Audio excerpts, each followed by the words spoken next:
पुलस्त जी भगवान ब्रह्मा जी के मानस पुत्र हैं। उनसे एक पुत्र प्रकट हुए, वैश्रवण कुबेर जी महाराज।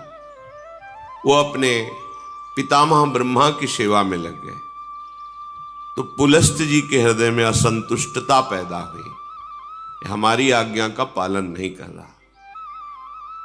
उन्होंने अपने को दूसरे स्वरूप में प्रकाशित किया। देखो, जो क्रिया द्वेष, असंतुष्ट या क्रोध या धर्म त्याग पूर्वक होगी वो राक्षसी प्रवृत्ति ही प्रकट करेगी। विश्रवा जी के हृदय में कुबेर के प्रति भारी द्वेष, क्योंकि पुलस्त जी का संकल्प उद्वेषात्मक हो गया। तो उनसे जो विश्वश्रवा प्रकट हुए, उनके हृदय में कुबेर जी के प्रति द्वेष, अर्थात धर्मात्मा पुरुष के प्रति द्वेष। उनकी सेवा में कुबेर राजा धीराज पदवी प्राप्त की ब्रह्मा जी से, तो देखा ये पिता स्वरूप है, इनको मेरे से द्वेष है, ये द्वेष मिट जाए तो दिव्य मायावी शक्तियों से युक्त बड़ी ही सुंदर 3 युवतियों को विश्रवा मुनि की सेवा में लगाया। सेवा में नजदीक रहने से उनको पत्नी भाव से स्वीकार किया। द्वेष, क्रोध, इससे संयुक्त होकर के पुत्र उत्पन्न की चेष्टा की, क्रिया की। पुष्पोत्कटा नाम की सुंदरी से जो सेवा में थी, बड़ा ही भयानक पुत्र प्रकट हुआ, रावण, फिर कुंभकर्ण। उसी भाव से भावित होकर के राका से संयोग किया, तो जिसे खरदूषण कहा जाता है, वो पुत्र और शूर्पणखा पुत्री, भयानक राक्षसी भाव। थोड़ा मन शीतल हुआ कि इतना द्वेष नहीं करना चाहिए। ऐसा भाव करके मालिनी से संयोग किया तो विभीषण जी का प्रादुर्भाव हुआ। अगर आप गृहस्थ हैं और द्वेष, क्रोध, हिंसात्मक वृत्ति, अधर्म भाव, फिर आप पुत्र उत्पन्न करते हैं तो वैसे ही पुत्र होगा, या असमय में जहां शास्त्र आज्ञा नहीं करता उस समय तो राक्षसी भाव का होगा। जैसे कश्यप और दिति जी पति पत्नी है।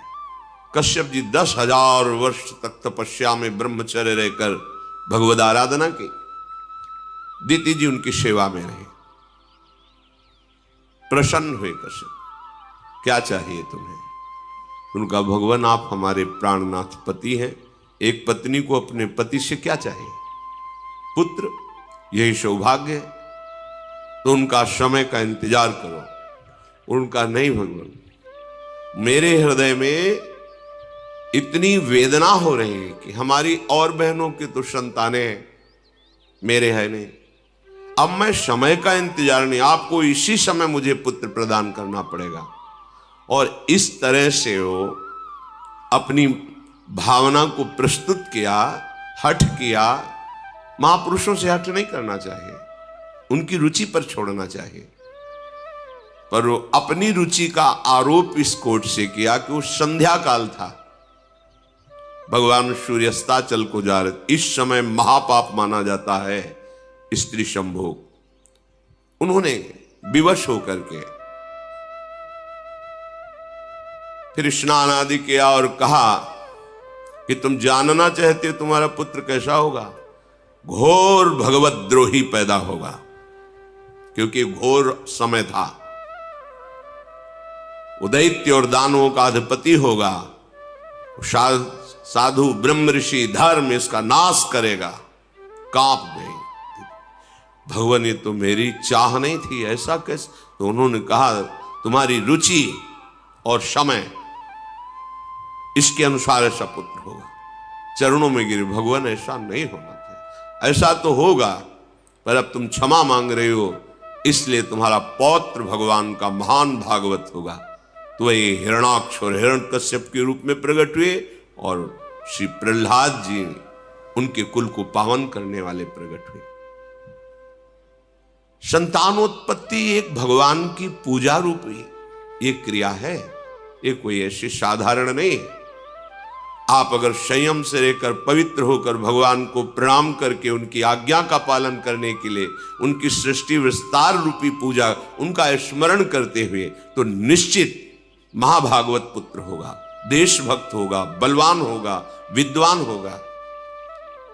अंदर क्रोध है, द्वेष है, अधर्माचरण है या मदिरा पान आदि ऐसे, तो फिर वो सींग भले प्रकट न हो पर होगा वो राक्षस स्वभाव वाला, स्वभाव उसका आसुरी होगा और वो तुम्ही को दंड देगा, तुम्हें जलाएगा जीवन भर। ये शास्त्र प्रमाण से जो चलता है उसे परम शांति मिलती है, चाहे गृहस्थ हो चाहे विरक्त हो। जिस समय रावण प्रकट हुआ बहुत ही विकराल उस समय हो गया, जैसे भगवान के प्रकट होते प्रकृति शीतल हो जाती है, मंगलमयी सुगंध चलने लगती, धुंदुभियां बजने लगती हैं, कोई भी ऋतु हो, बसंत ऋतु प्रकट हो जाती है। ऐसे ये महान दैत्य भाव, देखो भाव का खेल है, भाव आसुरी किया और संतान उत्पन्न किया तो ऐसे भाव का प्रकट हुआ। 10 सिर 20 भुजाएं, अपार बलशाली। ये मार्कंडेय जी महाराज युधिष्ठिर को सुना रहे कि तुम्हीं को दुख नहीं हुआ है, स्वयं भगवान श्री हरि अवतरित हुए तो देखो उनके जीवन में कैसे कैसी विपत्तियां आई। ये भगवान के नित्य पार्षद हैं जय और विजय। सनक सनंदन सनातन सनत कुमार को प्रवेश द्वार में ही रोक दिया, ये अपराध है, नहीं करना चाहिए था। जय विजय जी को बिल्कुल नहीं करना चाहिए था, क्योंकि ये आदि मुनि हैं, निरंतर भगवत अनुराग में ब्रह्मबोध में छके रहते हैं। बैकुंठ में कोई ऐसा वैसा जा सकता है क्या? भगवत धाम है, संशय की कोई वहां गुंजाइश नहीं। 5 वर्ष की अवस्था हर समय रहती है और नग्न रहते, दिगंबर रहते हैं और श्रीमुख से चारों के निकलता रहता हरि शरणम हरि शरणम हरि शरणम। अब इनको रोकने की क्या जरूरत है? पर भगवान की जब प्रबल इच्छा प्रकट होती है लीला करने की, तो उनके जोड़ का तो उन्हीं का पार्षद ही होगा, दूसरा तो कोई हो ही नहीं सकता, क्योंकि हरि स्वरूप ही होते हैं। भगवत इच्छा से ही रोक दिया। अब इतने अनुराग में एक एक कदम बढ़ रहे थे सनक सनंदन सनातन सनत कुमार जी के, क्यों अच्छा नहीं लगा? तुमने क्यों रोका? प्रभु के दर्शन में जाने में क्या तुम्हें मेरे में बाधा लगी? तुम निर्विकार सच्चिदानंद परम धाम में भी दोष बुद्धि रखते हो। यहां कौन आ सकता है बिना भगवान की इच्छा के? इसका मतलब तुम्हें दंड चाहिए अभी। ये आश्चर्य की बात, जहां से किसी का वापस होना नहीं होता, भक्तों का या संतों का, भगवत प्रेमियों का अपराध वहां से भी नीचे पटक देता है। आज तक कोई प्रमाण नहीं मिला कि बैकुंठ से किसी का पतन हुआ हो, लेकिन इनका पतन हो गया। महाभागवत ब्रह्मबोध संपन्न निरंतर भगवत अनुरागी महात्मा को रोक दिया, श्राप दे दिया, जाओ तुम 3 जन्म तक असुर भाव को प्राप्त हो। इससे बड़ा दंड क्या हो सकता है? भगवत भाव का सिद्ध महापुरुष भगवत पार्षद बनता है, उसका जीवन होता है निरंतर भगवत चिंतन। ऐसे चिंतन में सिद्ध हुए भगवत पार्षद, ये तो सिद्ध पार्षद है, इससे बड़ा दंड क्या हो सकता है कि आसुर भाव को प्राप्त हो, भाव ही तुम्हारा राक्षसी हो जाए। कांप गए। जय विजय भगवान सर्वांतर्यामी स्वयं चलकर आए। वो बड़ी अद्भुत बात कही, कहा सेवक का अपराध स्वामी का ही होता है, इसलिए हम आप क्षमा करो या मुझे दंड दो। ये मानो ऐसा प्रहार हुआ सनकादि के ऊपर, अगर विचार करके देखो बहुत मृदु शब्द दिखाई दे रहे हैं, लेकिन नहीं। भगवान को लगा तुम्हें तो सोचना चाहिए कि मेरे पार्षद हैं। अगर दंड ही दिलवाना था तो हमसे निवेदन करते कि आपके सेवक ने मुझे रोक दिया, आपको असंतुष्टता, आप फाइनल कैसे कर दिए। भगवान के जो शब्द है इसमें बड़ा गूढ़ भाव है। सनकादि को अपना नहीं कहा उस समय, कहा सेवक का अपराध स्वामी का ही अपराध होता, मुझे क्षम। ये बहुत बड़ी बात अलगाव की हो गई ना। अपनापन किससे दर्शा रहे हैं श्री भगवान जय विजय से। सेवक का अपराध स्वामी का ही अपराध होता है। हे ऋषियों, आप चाहे दंड दो या क्षमा करो, मेरी भुजा भी हो, यदि आप जैसे महात्माओं के विरुद्ध चल जाए तो मैं काट दूं, फिर ये तो सेवक है। संतुष्ट किया। अब तो कांप गए सनकादि वचन, क्योंकि परम ज्ञानी है।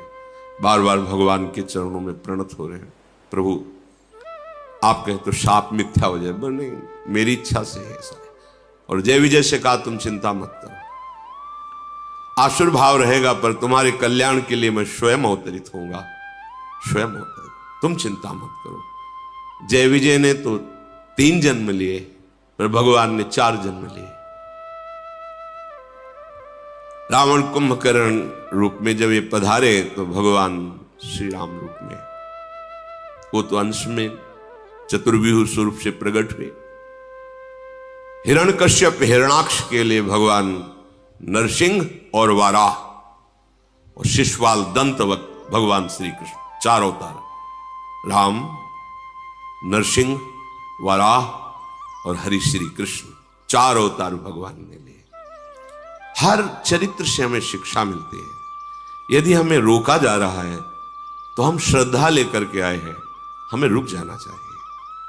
दूसरी बात, यदि वो भगवत प्रेमी महात्मा है तो विनय की जा सकती है, उसको शासन के द्वारा नहीं रोका जा सकता। वो भले अल्प अवस्था का क्यों न हो, यदि वो वैष्णव चिन्हों से चिन्हित है तो हाथ जोड़ के बात करनी चाहिए।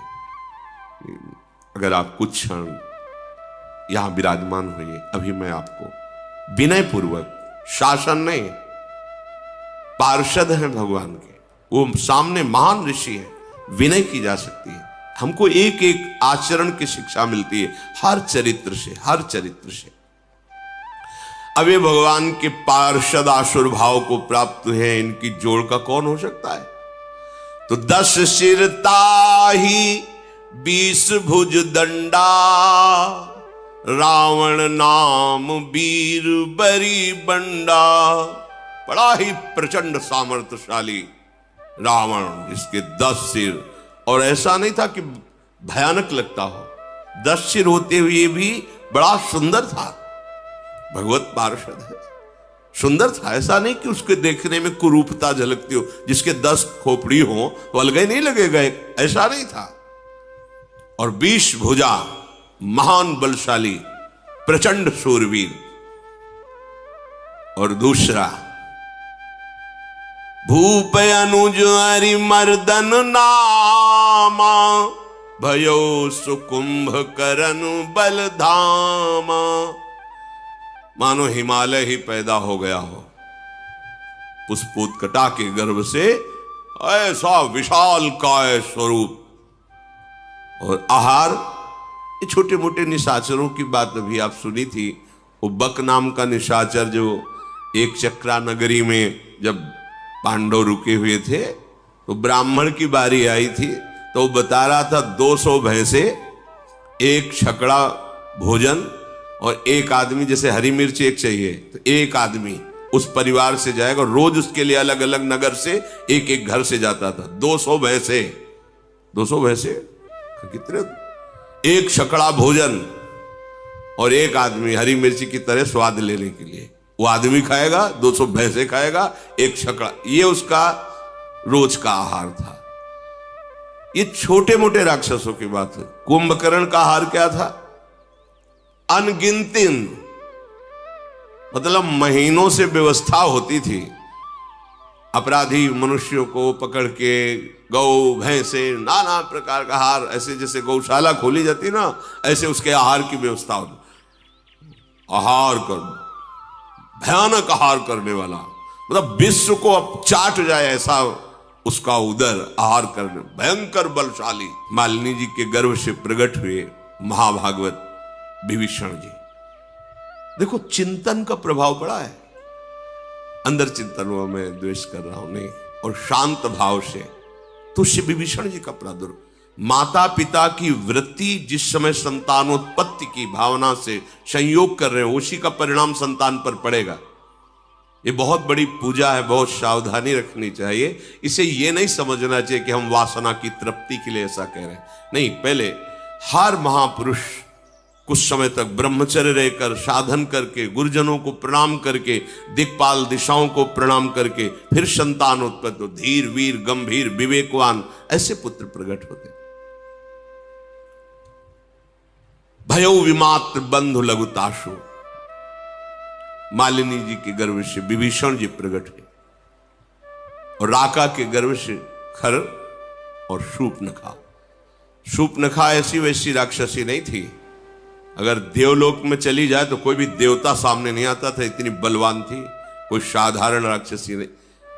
एक पूतना को देख लीजिए, भगवान को मारने का ठेका लेकर के गई थी और देवता भी कांपते थे उससे। ऐसे ऐसे बलवान क्या था इनमें, ये प्रकट होकर पहले तप संचय करते थे, ऐसे नहीं बलवान, एक तो जन्मे ही ऐसे बल वाले, पर इन्होंने घोर तपस्या की कि ऋषि मुनि भी आश्चर्यचकित हो गए। ऐसी तपस्या ये असुर जन करके चाहते क्या थे, विश्व का विलास, बस अंतर यही है। तपस्या तो इन्होंने भी की पर वो विश्व मंगल के लिए नहीं। जब कोई संत महापुरुष तप और पुण्य भजन बल से युक्त होता है तो सर्वे भवन्तु सुखिना सर्वे संत निरामया सर्वे भद्राणि पश्यन्तु मां कश्चित् दुःख। एक को भी दुखी न देखो, सब सुखी हो जाएं, सब निरोग हो जाएं, सबका मंगल हो, सब सुखी रहे, ये होता है। और जब असुर तपस्या करता है तो उसका संकल्प होता है मैं जब जिसको चाहूं उसको नष्ट कर दूं, मेरे आगे कोई खड़ा होने वाला न रहे, सबको दुख मिले, सबको अशांति मिले, सब मेरे अधीन रहे, ये आसुरी भाव होता है।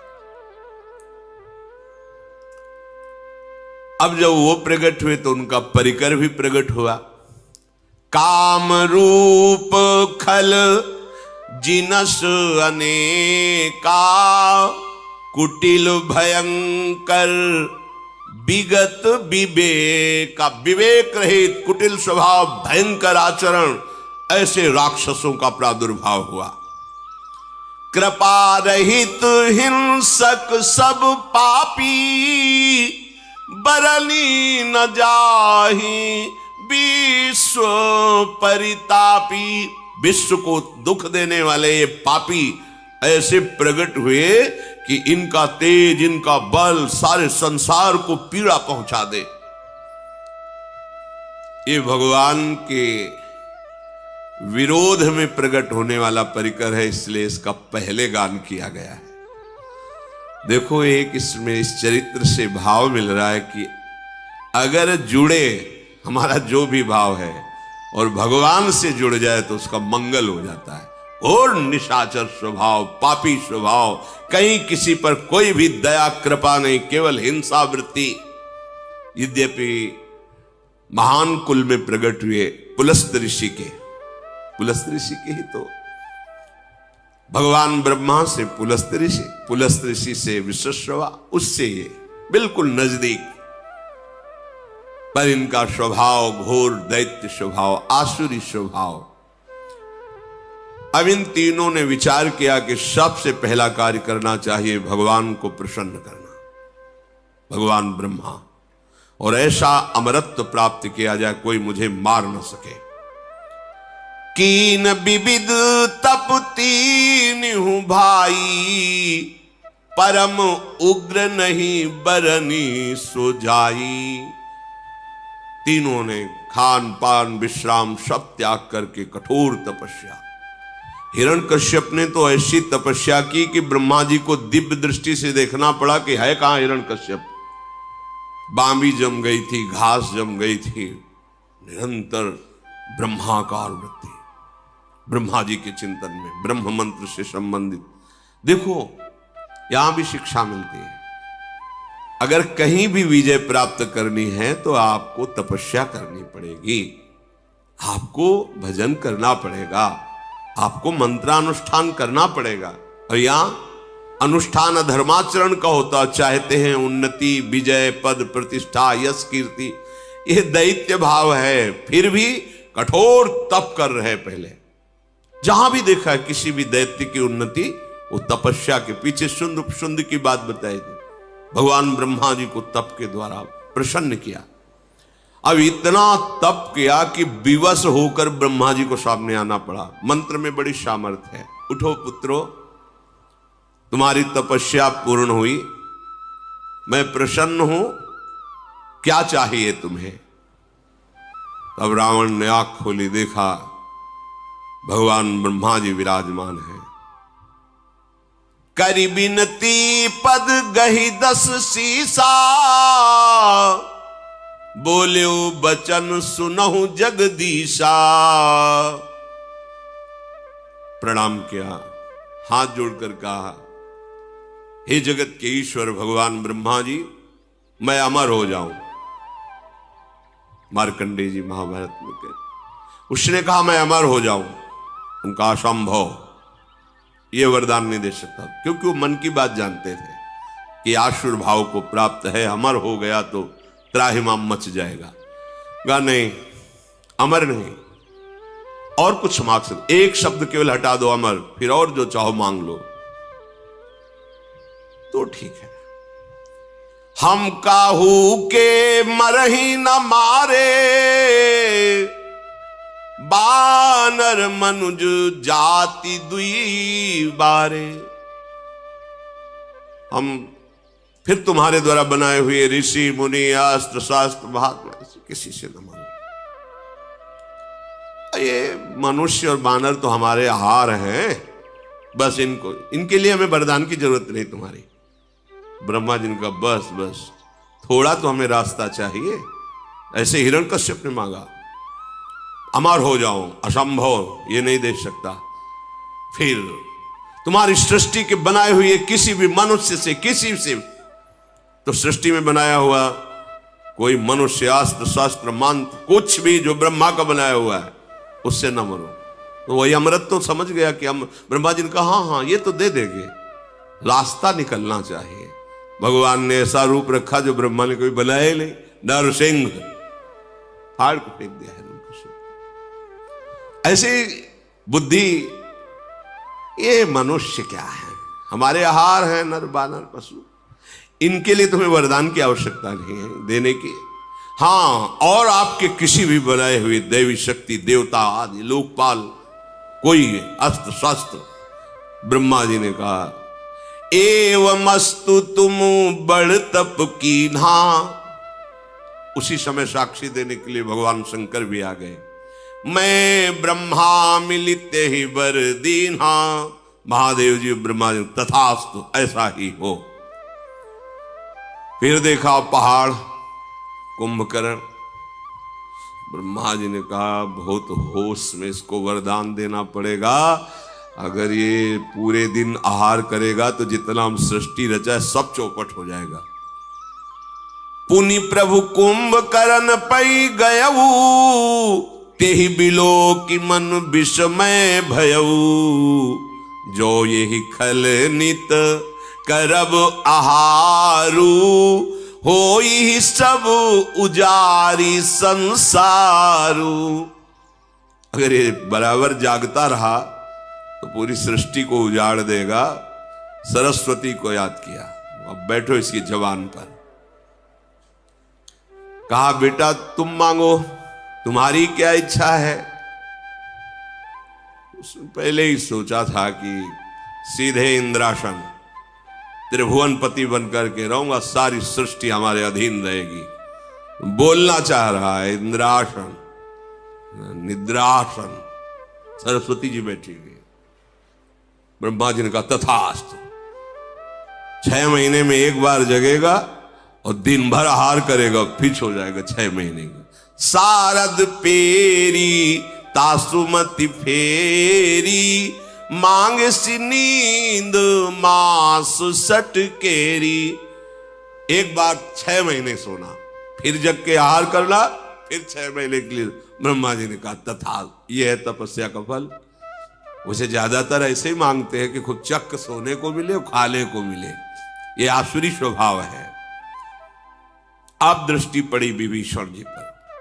मार्कंडेय जी कह रहे एक पत्ता सूखा विभीषण जी रोज पाते थे और निरंतर भगवान नाम जप करते थे। गए विभीषण पास पुनि, कहो पुत्र बर मांगू, तेहि मांग्यो भगवंत पद, कमल अमल अनुराग। ये बात मांगी, यही मांगना चाहिए। यही मांगने से मांगना मिट जाता है। ब्रह्मा जी विभीषण के पास गए और कहा पुत्र तुम्हारी तपस्या पूर्ण हुई, वरदान मांगो। उन्होंने चरणों में प्रणाम करके कहा भगवान मुझे अमल अर्थात कामना रहित निष्काम, मल है कामना, निष्काम और अनन्य, तेहि मांगे भगवंत पद, कमल अमल अनुराग। अनुराग अनन्य भक्ति, निष्काम अनन्य प्रेमा लक्षण भक्ति जो है वो मुझे श्री हरि की दीजिए। हरि के चरणों में निष्काम भक्ति। मार्कंडेय जी ने कहा कि जब उन्होंने ये मांगा तो ब्रह्मा जी ने सबसे पहला शब्द कहा कि तुम्हारे जो दो भाइयों को हमने ना कहा है वो अपनी तरफ से देता हूं, तुम अमर हो जाओ। ये तो तुम्हें मिले ही, लेकिन जो दो भाइयों ने मांगा मैंने नहीं दिया वो तुम्हें दिया। अमर आज भी विभीषण राज्य कर रहे हैं दिव्य लंका में।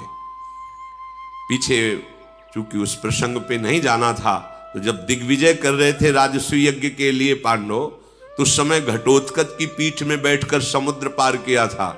और वहां गए जब पता चला भगवान श्री कृष्ण के भक्त हैं ये पांडव, तो विभीषण जी स्वयं उनका स्वागत किया और कहा विजय की जरूरत नहीं है, हम हार स्वीकार करते हैं, आपकी विजय प्रणाम करके कहा था नहीं हम आपको परास्त कर ले रही, आपका आशीर्वाद लेने आए। विभीषण जी अब भी विराजमान है लंकाधिपति के रूप में। जब सृष्टि समिटेगी तो साकेत धाम जाकर सदैव भगवान के, ये है भगवान की भक्ति का प्रताप। एक बात मांग लो जिससे सारी बात अपने आप पूर्ण हो जाती, भगवान के चरणों की आसक्ति। प्रभु निरंतर आपके प्रेम में डूबा रहूं, बस इससे क्या होगा, प्रभु अधीन हो जाएंगे। फिर जब मालिक अधीन हो गया तो सारी संपत्ति उसकी तो है ही, सारी संपत्ति तो उसकी है। हम लोग अल्प बुद्धि वाले हैं, इसीलिए प्रभु को रिझाने के बाद मांगते क्या है, यही मायाकृत भोग सामग्री, मायाकृत नहीं मांगना है मालिक से। अब एक गरीब आदमी चक्रवर्ती सम्राट के पास जाए, सम्राट के हम बहुत खुश हैं, बोलो क्या चाहिए, तो सोचेगा भैंस के लिए 1 साल का चारा और घर के लिए 1 साल का भोजन।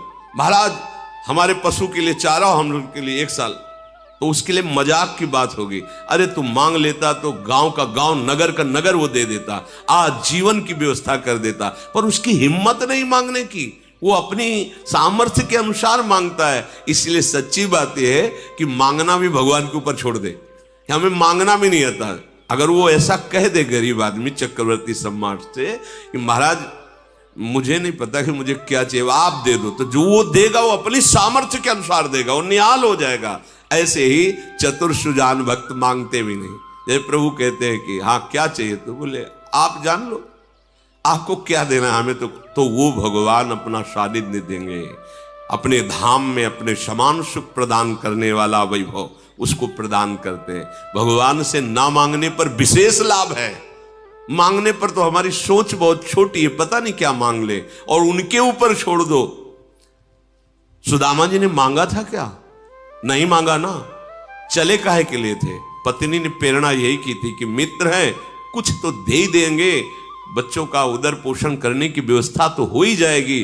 पर सुदामा जी चतुर सुजान भक्त थे, एक शब्द भी नहीं कहा।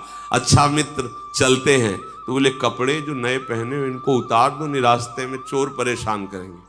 वो भी उतार के वही पुरानी जो उनकी धोती थी फटी लपटी वही पहना दिया।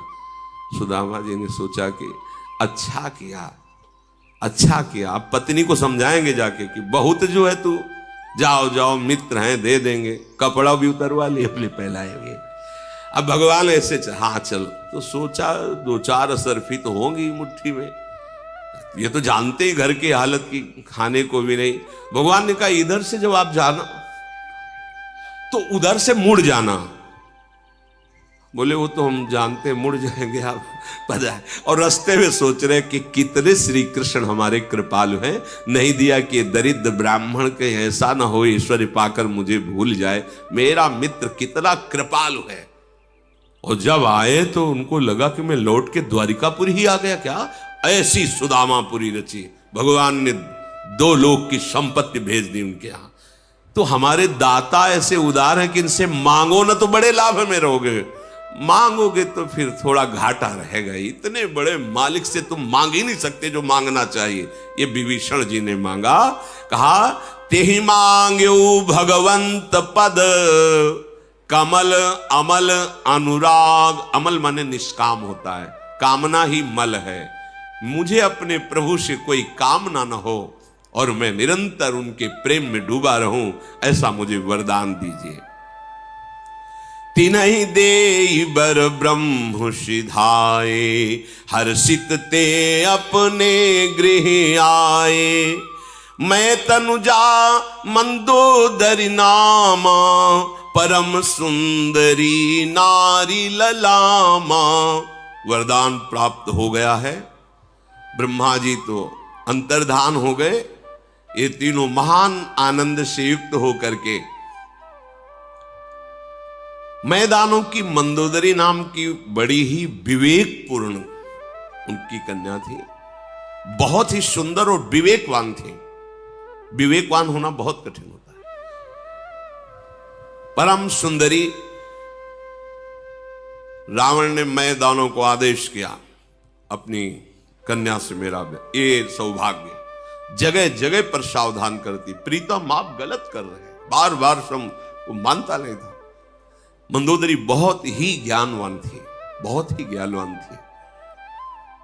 अंतिम समय तक भगवान की महिमा सुनाती रही। आप समझिए प्रभु, आप जिनसे वैर कर रहे हैं वो कौन, और वो भी अपनी निष्ठा में था। उसका द्वेष भाव भगवान से, लीला करने का वादा है तो इतना भी श्रद्धा कभी प्रकट नहीं किया।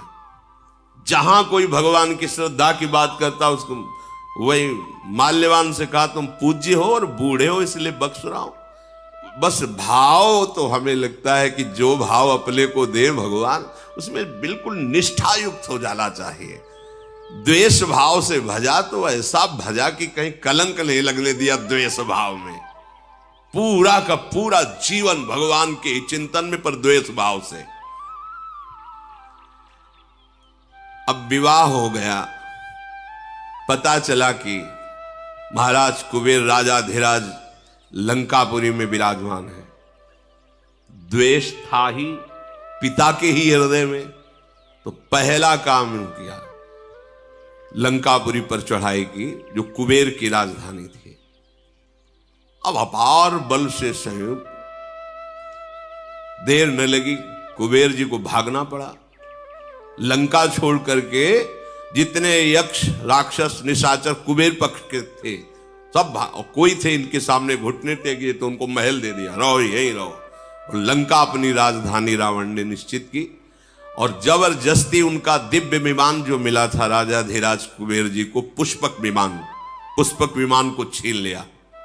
अब तो लंका राजधानी और पुष्पक विमान पर चढ़ करके विहरण करने के लिए कुबेर जी गंधमादन पर्वत पर भाग पड़े।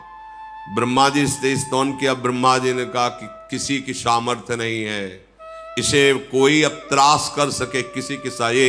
एक तो महाबली वैसे ही, दूसरा वरदान प्राप्त किए हुए, समय व्यतीत करो। वो लंका को अपनी राजधानी घोषित कर दिया।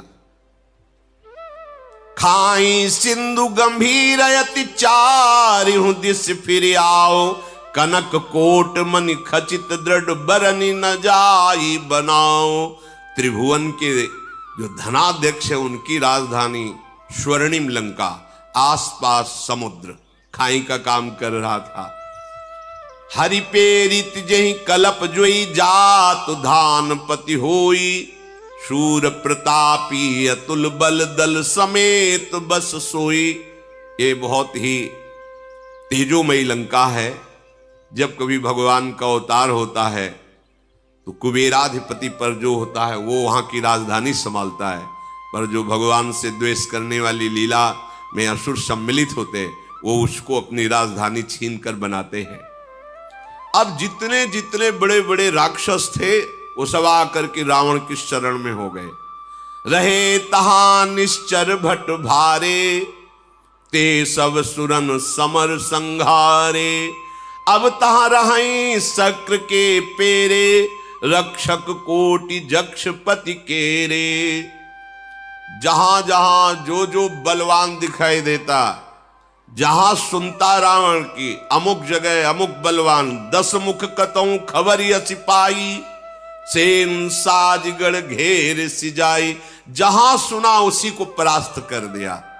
देखो, एक बल होता है जो सबको सुख देने वाला था, एक बल होता है जो सबको दुख देने वाला होता है। संसार में पूरे मृत्यु लोक, अन्य लोक, कोई ऐसा नहीं बचा जिसको रावण ने जीत ना लिया हो। राजधानी लंका, और जहां सुनता जिस लोकपाल, जिस देवता, जिस महाबली को, उसको जाके परास्त कर देता, अपना दास बना लेता। एक दिन पुष्पक विमान पर बैठा हुआ जा रहा था तो कैलाश सामने पड़ा। तो नंदिकेश्वर प्रकट होकर, कैलाश के ऊपर से विमान नहीं जा सकता, ये भगवान शिव का घर है। तो उसने कहा, तुम रोक किसको रहे हो पता है? रावण को रोक रहे हो। ये कैलाश के ऊपर से तो नहीं जा सकता, तो विमान तो हटेगा नहीं, हम कैलाश हटा देते हैं।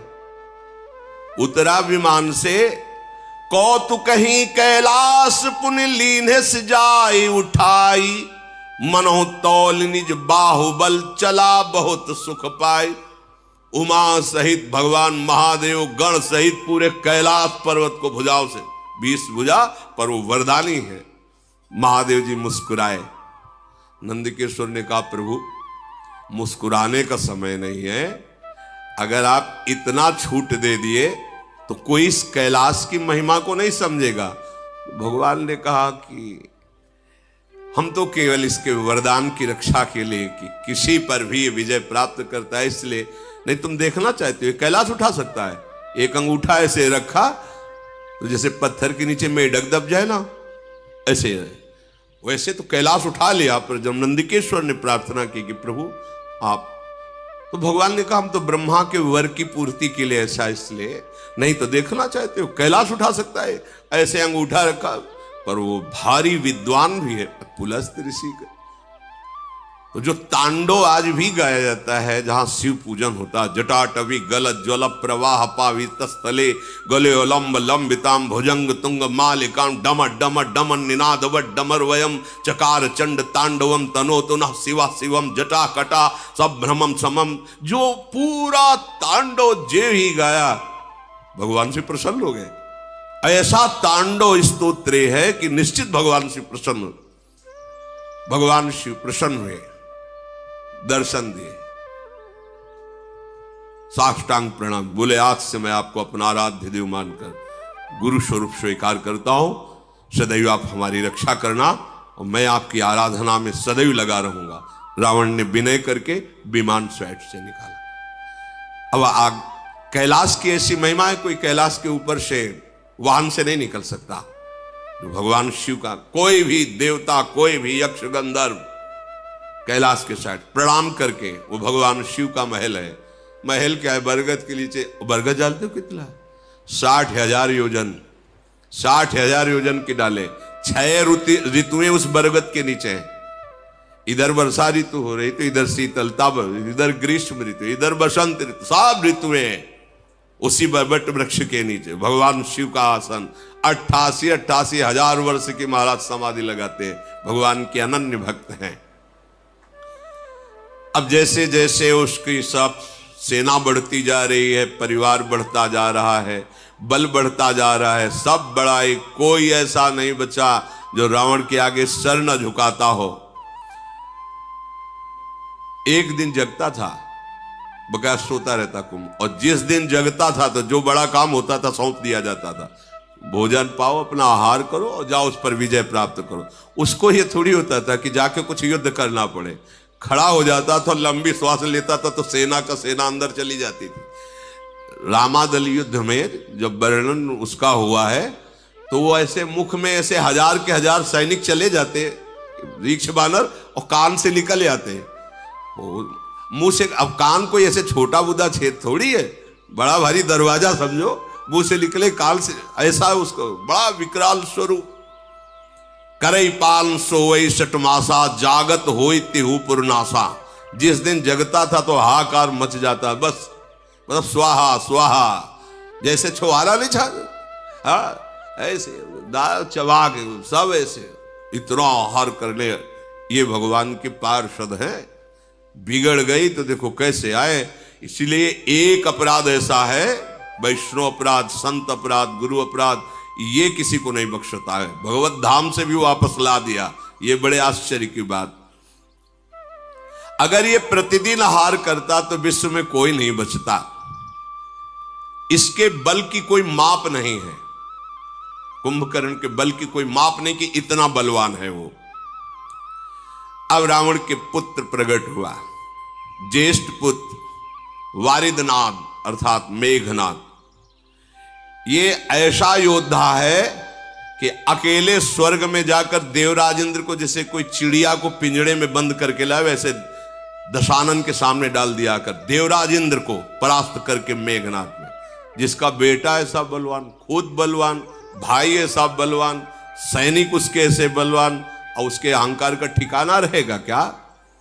काम रूप जा नहीं सब माया, सपन जिनके धर्म न दाया। स्वप्न में भी न धर्म है न दया है, ऐसे ये कामना के आसक्त राक्षस जन। इन सब को देखकर रावण बड़ा प्रसन्न हुआ और बुलाया कि आज मैं सभा में देखना चाहता हूं अपने समस्त वीरों को।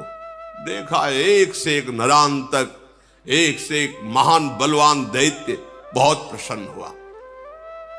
अपना परिवार, अपनी सेना, अपना बल देख करके समस्त सभासदों, परिवार के जनों, सुनो, मेरा आदेश है, मेरा एक दुश्मन जो कभी मेरे सामने नहीं आता, वो हरि। वो छुप करके हमारा शत्रुओं का विनाश कर सकता है। दूसरा हमारा दुश्मन त्रिभुवन में नहीं कोई जिसको हम परास्त न कर दें। वो कहां रहता है, कैसे, कोई नहीं जानता, वेद भी नहीं जानते, और वो बहुत बलवान है और मेरा दुश्मन है। अब उसका कैसे नाश किया जाए, इस पर विचार किया जाए। एक उपाय मेरी समझ में आया है कि उनका कैसे हम अपने वश में कर सकते हैं, उनको कैसे परास्त कर सकते हैं। अविनाशी भगवान के लिए भी वचन बोल रहा, कैसे उनको मार सकते हैं। बोले एक उपाय है, जितने नाम जप करने वाले भक्त हैं, जितने साधु महात्मा ऋषि मुनि हैं, ये सब उनके प्राण हैं। समझो, रावण भी समझ रहा है, ये उनके प्राण हैं। जहां यज्ञ होती है, भगवत चर्चा होती है, नाम जप, नाम कीर्तन होता है, उसी से ये पुष्ट होता है। जैसे देवता स्वाहा से पुष्ट होते हैं, ऐसे हरि उसी से पुष्ट होता है। हाहाकार मचाने का आदेश किया। कोई भी देवता, कोई भी हो, वो हमसे विजय नहीं पा, एक ही केवल हरि। यही है बुद्धि की विपरीत दशा। जिस जिसको जो जो आदेश किया, फिर स्वयं उठाई गदा और चला। तो चलत दशानन डोलत अवनी, गर्जत गर्भ श्रवही सुनी रवनी। जब हाथ में गदा लेकर के चला तो पृथ्वी कांपने लगी, ऐसा बलशाली। दहाड़ मारता तो गर्भपात हो जाता है, उसकी दहाड़ में इतना भय है। जब सुना बड़े बड़े लोकपालों ने कि रावण पधार रहा है, तो रावण आवत सुने उसकोहा, देवन तके मेरु गिर खोहा। कोई गुफा में छुप गया छोड़ के, कोई पर्वत में, कोई जंगल में, भाग पड़े लोक के लोक खाली। वरुण लोक भुजा ठोक दी तो वरुण लोक में कोई नहीं। जिस जिस लोक में गया वह खाली ही पाया, कोई सामने नहीं पाया। और अहंकार बढ़ा। दिक्पालन के लोक सुहाए, सुने सकल दशानन एक भी नहीं मिला कोई लोकपाल। जहां गर्जना करता कोई वहां लोक में दिखाई नहीं देता।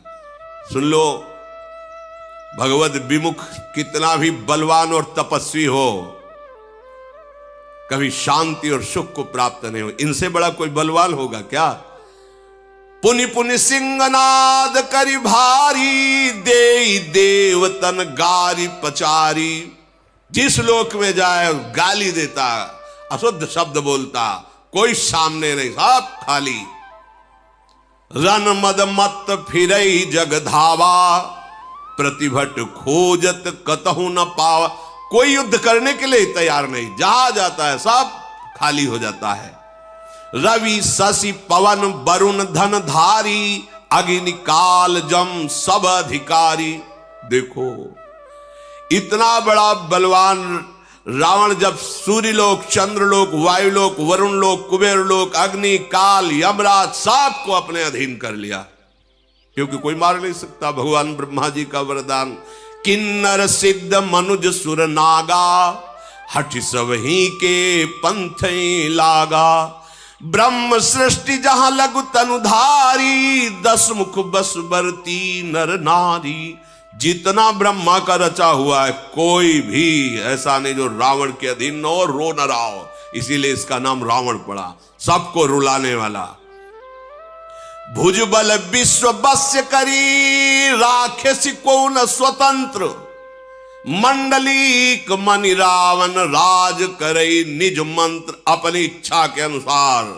सर्वलोक सम्राट, सार्वभौम नहीं, सर्वलोक सम्राट रावण जैसा कहता है वैसा लोक। ब्रह्मा जी तो नाम मात्र के विराजमान हैं, अब इसका शासन चल रहा है, जो कहता है वही हो रहा है। शेष चर्चा आगे। श्री राधा वल्लभ।